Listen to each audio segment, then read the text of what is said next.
Today we're looking at a world's first versatile magnetic VND, variable ND filter from Freewell. It's basically 7 filters in one, and I've had the opportunity to try it out for the last few weeks, and I'm going to say it, this is going to change everything. Hello and welcome to KaiCreative. My name is Kai, and if you're new here, we talk about cameras, photography, filmmaking, and general visual creativity. So if any of that interests you, I would encourage you to tap the subscription button and the notification bell. Now, just a little FYI, this is a completely independent review, so all thoughts and opinions contained within it are that of my own, but Freewell did very kindly send me this world's first versatile magnetic VND filter system, and actually, I'm really happy that they did. Now, if you don't know what a VND is, don't worry, we're going to cover that in this video. If you do know what a VND is, you can skip across the chapters to the actual product review. So what is an ND filter? Well, it stands for neutral density filter, and it's generally a single piece of precision made glass, and it acts like sunglasses, but for your camera. And we use ND filters to decrease the amount of light hitting our camera sensor, the same way that we use sunglasses to decrease the amount of light hitting our eyes. ND filters are perfect for things like motion blur in your films, particularly on sunny days. As you probably know, to get natural motion blur in your videos, you generally need to have your shutter speed double the frame rate.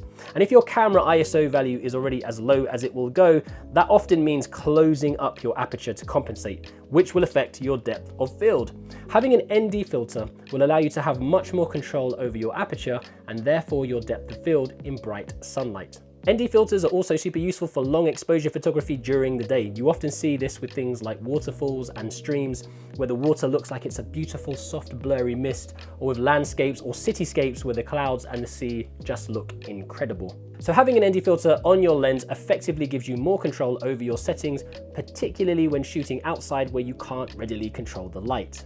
So what is a variable ND filter? Well, it's an ND filter, but it can change its value.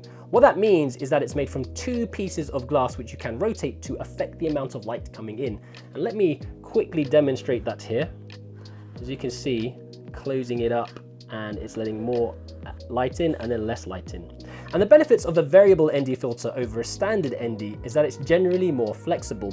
So if you're outside and the sun is out, but there are lots of clouds and the sun keeps coming in and out of the clouds, it's super easy to change up the value of your variable ND to compensate by simply rotating it. Whereas if it was a standard ND, you might have to take it off or swap it out for a filter with another ND value, which, as we mentioned before, can be a lot of messing about. So this makes variable NDs perfect for outside run and gun situations. There are some downsides using a variable ND over a standard ND, and these include some tint. You might have to spend extra time color grading in post-production, also possibly some vignetting. A VND is not as accurate as a standard ND because it's not made for one specific stop of light, but a spectrum of values. And this is a great place to mention that if you haven't done so already, don't forget to add yourself to the KaiCreative Facebook and Instagram feeds, where you can stay up to date with all of our photography sessions, video productions, short films, camera reviews, and other creative happenings. So with that little filter lesson out of the way, what makes the Freewell Magnetic VND so special? Well, first of all, the filters are magnetic, which makes them extremely easy to put on and to pull off. You of course do need to twist the base of the filter onto your lens first, and here I've got the 82mm thread that I can screw onto the 16-35mm EF lens or the 15-35 RF lens. So with the base screwed on, you will notice that we have a VND base in there already, and this filter is one stop, and you can easily remove it by just pulling it out, or we could leave it in there. And we'll talk a little bit more about this base filter later on. Now, the first filter is 2 to 5 stops, and we can attach that by aligning the A and the Freewell logo on the filter to the red line on the base. And also we need to make sure that the 2 to 5 stop text on the lens is visible, so facing away from the camera. This is important because it does have a hard stop, which you can see here. Blazing sunlight out here. I've got the STOP 2 to 5 filter on at the moment. I can actually just pull it off, and you can see that is what it is like without the filter, and then popping the filter back on. Make sure it's on properly, on 5. If I check my exposure reading, spot on 0. Now, if we take this filter and flip it over, you will see that it has CPL written on it, displayed on the front there. So now it's acting as a circular polarizer. So it's filtering out all that polarized light, getting rid of a lot of that haze and adding more natural contrast back into your picture. And you can do exactly the same thing with the 6 to 9 stop filter. So first of all, take the 2 to 5 off and put the 6 to 9 on, depending on the light conditions. Again, it's a hard stop, so be careful to ensure that you line up the A and the 6 correctly. And just like the 2 to 5, we can flip the 6 to 9 over and we have an ND32/CPL circular polarizer. Really, this variable ND is literally the gift that keeps on giving. It's like the Swiss Army knife of VNDs. And it doesn't end there. Freewell have also included a 1/8 MIST filter base. So if you remember, we can actually flip out the VND one-stop filter from the base and we can replace it with this 1/8 MIST filter base. And if you don't know what a MIST filter is, it's a diffusion filter for a more cinematic, vintage, dreamy type of look.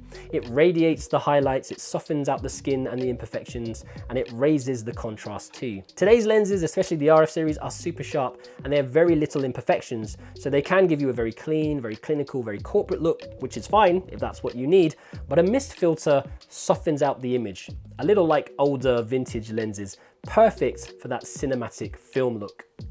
So I actually got to use this VND last week on a client shoot with the Canon EOS R and the 15 to 35mm f-stop 2.8 RFL lens in blinding sunlight, which is really unusual here in the UK. But it was such a fantastic piece of kit to use. As the sun hid in and out of the clouds, I could easily adjust the filter value, and I think once or twice I had to step up to the 6 to 9 filter. But again, that magnetic connection made things super convenient and easy, which meant that instead of fiddling around with different NDs, I could focus on shooting the video that I needed to create. And also the quality of the video that came out was really impressive. So Freewell have certainly not skimped on production of this piece of kit. Another thing that we quickly need to mention is the hard carry case that Freewell give you, because this piece of kit is incredibly convenient to use. You can put all your filters in the dividers there, and it's useful to just quickly swap your filters out. Sometimes with filters you get a tin, which is not practical, but this carry case, it protects your filters, and again, super easy to just move your filters, take them around, and then put this in your kit bag or maybe even your pocket. They often say the easier something is to use, the more likely we are to use it, and Freewell have definitely made their brand new magnetic VND versatile and easy to use. Like I said before, this is like the Swiss Army knife of VNDs, basically 7 filters in one. If you were to purchase all of these separately as threaded versions, you'd be looking at around $700 to $800. So how much will one of these actually cost you? Well, if you're interested, you can find a link to the Indiegogo page down in the description box below. The first 1,000 sets will be $300, the second 2,000 sets will go for $350, and after that, $400. So you better act quick if you want to grab these for the introductory offer. For me, I think the base of this is going to stay on my 15 to 35mm RF lens for the foreseeable future, and I'm hoping that you guys will see an improvement in my future work too.